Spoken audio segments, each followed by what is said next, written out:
What is up, Odd Warriors? It's your boy Edward V, and one of the number one questions that I always get with intermittent fasting is what is the best fasting length for the best fat loss results? And we're gonna go directly to the source, right to the studies that can give us an insight on this answer. We're gonna go ahead and break that down in this video. Stay tuned.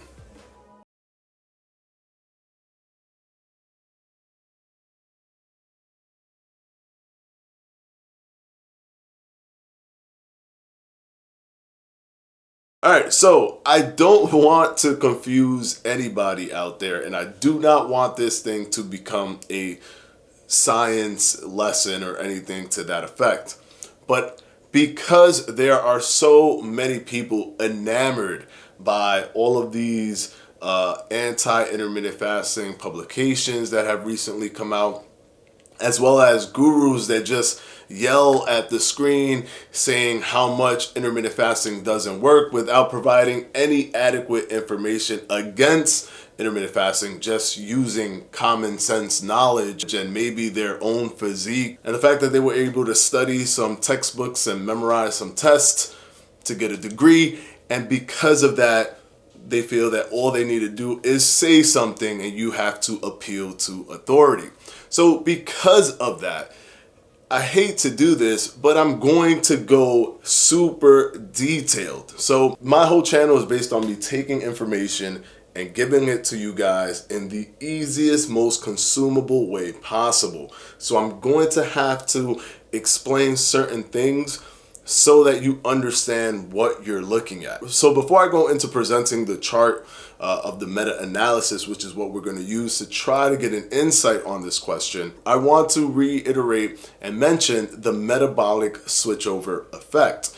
The metabolic switchover happens, and this has been seen by Dr. Stephen Anton in his research, that when that switchover happens, that the body starts to target body fat. There's a post-absorptive range, there's a switchover, and that normally takes from 8 to 12 hours. So if you put that in your mind, that there's an 8 to 12 hour kind of buffer period before you actually go into a full fasted state where you're actually starting to burn fat consistently, then you know that there's a bare minimum that you have to pass, which is the 12-hour mark. And then because you're consistently burning fat, logic would say that the longer you fast, the better it is for you in terms of fat burning. So this is how you can make a theory or a hypothesis based on data that you see. Okay, well, we see that there is a switchover period. After that switchover period, I can safely say maybe 12 hours. From that point forward, we start to burn fat. Thus, more fat would be burned if I continue to fast for a longer period of time. So 16 hours of fasting is better than 14 hours. 20 hours is better than 16 hours. 23 hours is better than 20 hours. Now, this is on an isolated fat burning system alone. And that's what we're looking at here. We're not talking about adherence. Remember, adherence is more important than the fat burning process itself. You want to burn fat, but you want to make sure you're doing something that you can do for the rest of your life. So if 20 seems too much of a hassle and it's too intrusive, but 16 is better for you, then 16 is actually the overall better protocol because of the adherence, because you could adhere to it. But I'm trying to answer a completely different question. I just don't want you to take my answer or the breakdown of what I'm going to do as clearance for that is the better method, when in reality, the method that you can follow forever is always going to be the better method. Now we're going to get into the meta-analysis study that looked at alternate day fasting, modified alternate day fasting, and time-restricted feeding. We're going to look at a meta-analysis study because it kind of puts things in perspective and just puts it on a plate for us to look at and kind of extrapolate information from. Now, this is where I didn't want to get into this nitty-gritty, but I'm challenging others who do YouTube videos to put their information up and point it out the way I'm about to point it out, so that we can kind of get through the muddy waters where every anti-intermittent fasting YouTube guru is just parroting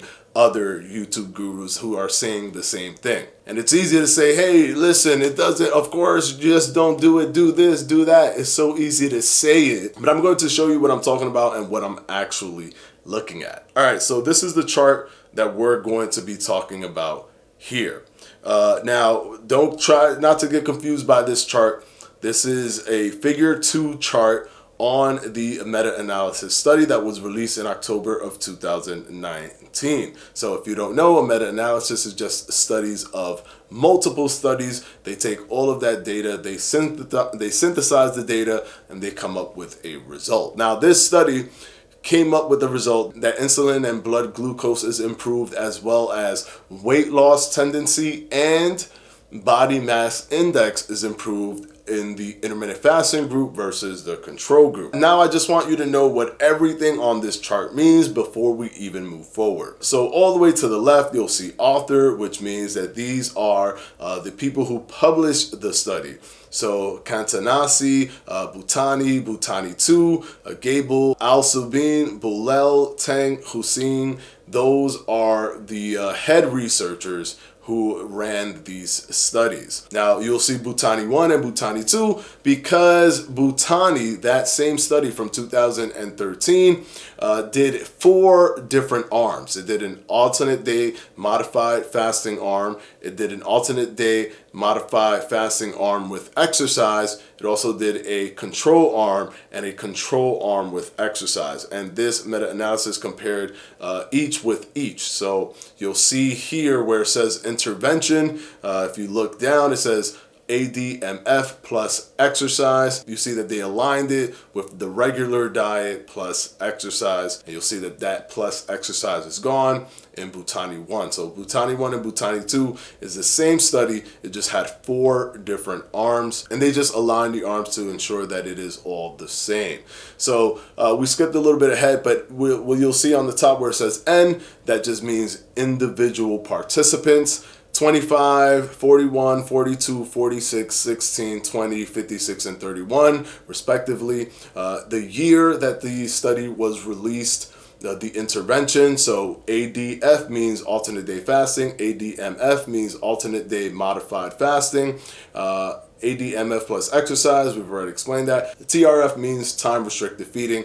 TRF periodic means time restricted feeding, where they fasted only 2 or 3 times a week. And control is basically just to see how well it works, because there is a control arm. So for every intermittent fasting group, there's a group that's either doing calorie restriction or just regular diet. And if you look to the right, it's the weighted mean difference with a 95% confidence interval. And then you'll see the percentage breakdown, and you'll see that all the way at the bottom of each bracket, it's a 100, because that's all of that being put together.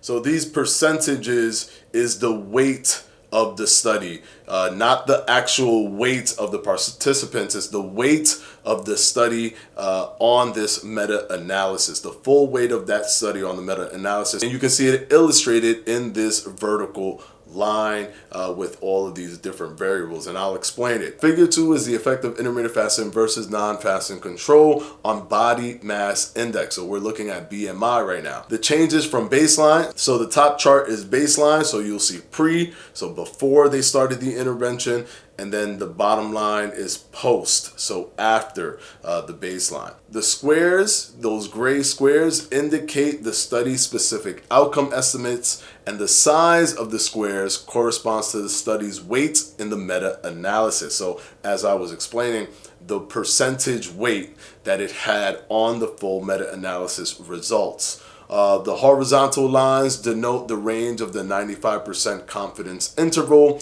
while the diamonds indicate pooled estimates. So it's all the estimates put together, and that's the results. When all of this was put together, once we went into the intervention, you can see how this percentage pooled diamond moves all the way to the left side. Now, The left side is favoring the intervention, the right side is control. So if you're seeing this square move closer towards the right side, that means it's favoring the control. And you can see the shifts that are happening. Notice everything is moving towards the left. That is because the intermittent fasting intervention had better BMI reduction than the control group. But what do we need to look at to know what's best in terms of fasting longer or fasting shorter? We just need to know what these interventions actually are. We know that alternate day fasting is 30 plus hours of fasting, while time restricted feeding is about 16 to 18 hours of fasting. We know that. This is what we'll be using to split that time frame, to know if the longer is better or shorter is better. Now, this isn't perfect, but this is one of the best things that we have, as they have not really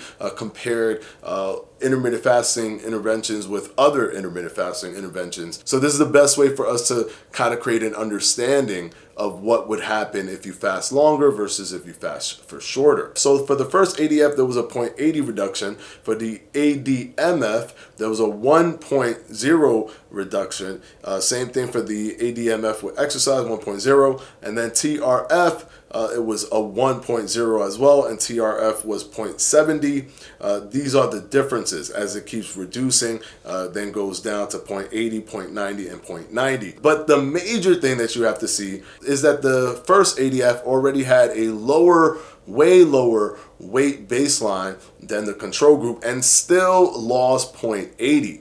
You have to factor that in. While the TRF actually had a higher BMI before the control and then reduced it, either bringing their BMI to the same level or reducing it further to having a lower BMI. But still, they lowered their BMI more efficiently than the control group. But what's not noted here, in which why you have to dig deep into all of these meta-analysis, is the actual time frame for each of these. The first ADF study is 8 weeks, while the other two, Bhutani 1 and Bhutani 2, is 12 weeks. Most of these are 12 weeks, but Al-Sabin is only 30 days, while Bolel is also about a 4-week study, 30 days. Teng is 12 weeks and Hussein is 13 weeks. So you have to take the time frame into this as well. And with Kantanasi, which is the first ADF, only having 8 weeks and having already a lower BMI and then reducing that further, that is very, very powerful. Although TRF reduced, it didn't reduce as aggressively with the amount of weeks that they had. 12 weeks for the 12 weeks for Teng and 13 weeks for Hussein. This is what reinforces that the longer you fast, the better it is for you for continuous fat loss, as BMI reduction was significant. The p-value for this, which shows significance, was 0.03.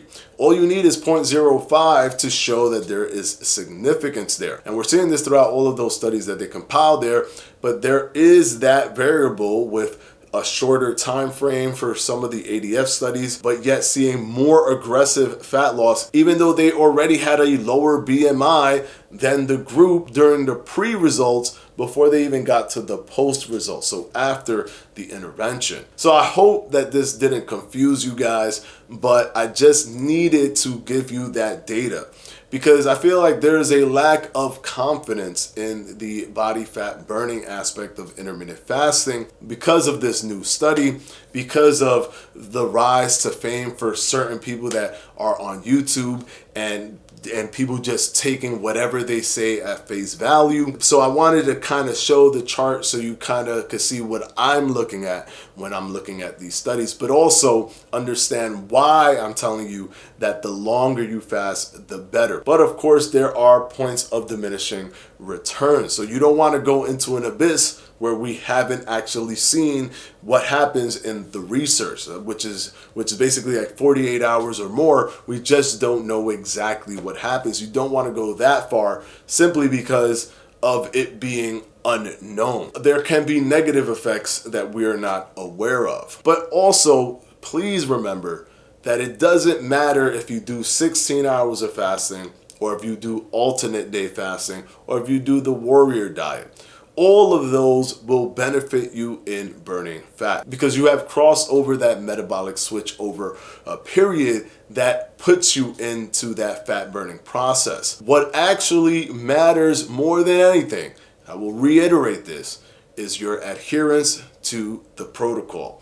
If you cannot do the protocol, it doesn't matter how much or how quickly or how effective it is, you will gain all that weight back because you will revert to what you were doing before. You have to find the protocol that puts you in the best groove. That even opens the door for you not doing intermittent fasting. If it's not the thing that you can do for the rest of your life, even though it has an effective body fat burning process over just caloric restriction, not weight loss, body fat.